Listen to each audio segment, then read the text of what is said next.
حضرت علی اس آیت کی تشریح کرتے ہوئے وَحَمْلُهُ وَفِصَالُهُ 30 شَهْرًا، میرے بھائیو عرب کی ایک عادت تھی، اس آیت کے نازل ہونے سے پہلے عرب کے ہاں ایک عادت تھی، وہ کیا تھی؟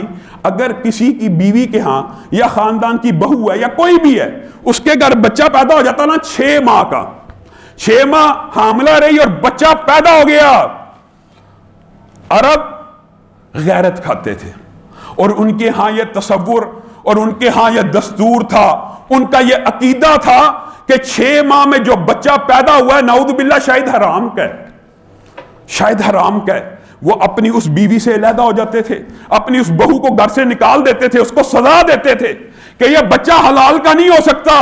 اللہ رب العزت نے عربوں کی اس عادت بد کو ختم کرنے کے لیے قرآن پاک میں آیت نازل فرمائی وَحَمْلُهُ وَفِصَالُهُ 30 شَهْرًا، حمل اور دودھ پلانے کی کم از کم مدت کا اللہ تعالیٰ یہاں پہ ذکر کر رہا ہے، کیا 30 ماہ، 6 ماہ کے حمل کو اللہ رب العزت اس قرآن کی آیت میں جائز اور حلال حمل قرار دے رہا ہے۔ اگر کسی کے گھر 6 ماہ بچہ پیدا ہو تو وہ یہ نہ سوچے کہ یہ حرام کا بچہ ہے، بلکہ وہ حلال کا بچہ ہوگا اور باپ کی طرف پکارا جائے گا۔ یہ قرآن کی آیت سے واضح نظر آ رہا ہے۔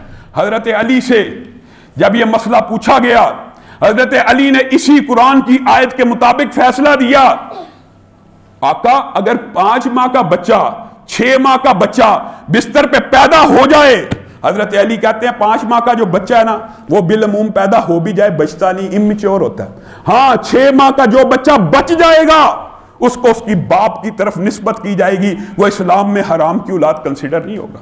لیکن اگر اس سے کم مدت کا صحت مند بچہ پیدا ہوگا پھر اسلام میں اس بچے کی نسبت اس کے والد کی طرف نہیں کی جائے گی۔ مثال دے رہا ہوں، ایک عورت نکاح ہوا ہے اور 4 مہینے بعد ہٹا کٹا صحت مند تندرست ایسا بچہ جنتی ہے جو جوان ہو جاتا ہے، اس بچے کو والد کی طرف نسبت نہیں دی جائے گی، کیونکہ وہ حلال کا نہیں ہو سکتا۔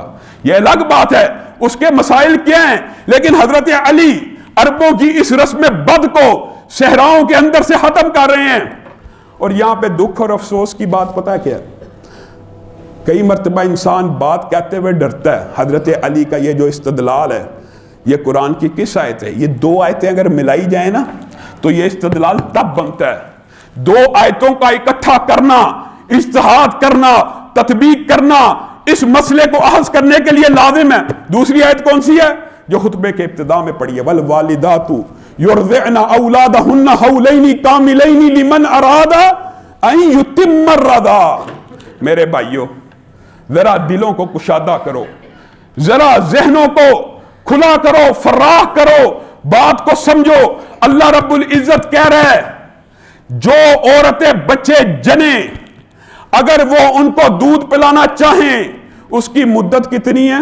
حولین کاملین، 2 سال، لمن اراد ان یتم الرضاع، جو کوئی چاہتا ہے کہ مدت رضاعت پوری کرے، اس سے اوپر 1 دن بھی نہیں پلا سکتا، وہ مدت کون سی ہے؟ 2 سال۔ ہمارے یہاں پہ بہت سے انفی بھائی بھی بیٹھے ہوں گے، ہمارے معاشرے کے اندر یہ کیا بات ہے مشہور، اور لوگوں آج صرف ایک اس مسئلے کے اوپر اپنے ذہنوں سے اپنے بھائیوں سے سوال کرو۔ قرآن پاک تو کہہ رہا ہے وَالْوَالِدَاتُ يُرْضِعْنَ أَوْلَادَهُنَّ حَوْلَيْنِ كَامِلَيْنِ، کہ جو بندہ اپنے بچے کو دودھ پلانا چاہے، عورت دودھ پلانا چاہے، وہ 2 سال سے زائد نہ پلائے۔ آپ کہتے ہو ہمارے امام نے کہا ہے کہ مدت رضاعت 2.5 سال، اللہ کہہ رہا ہے 2 سال۔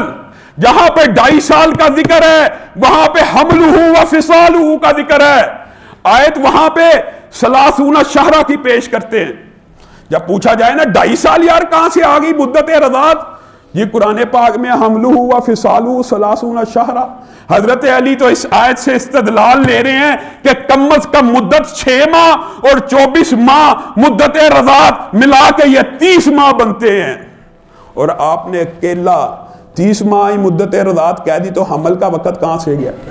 حمل کی مدت کہاں گئی میرے بھائیوں؟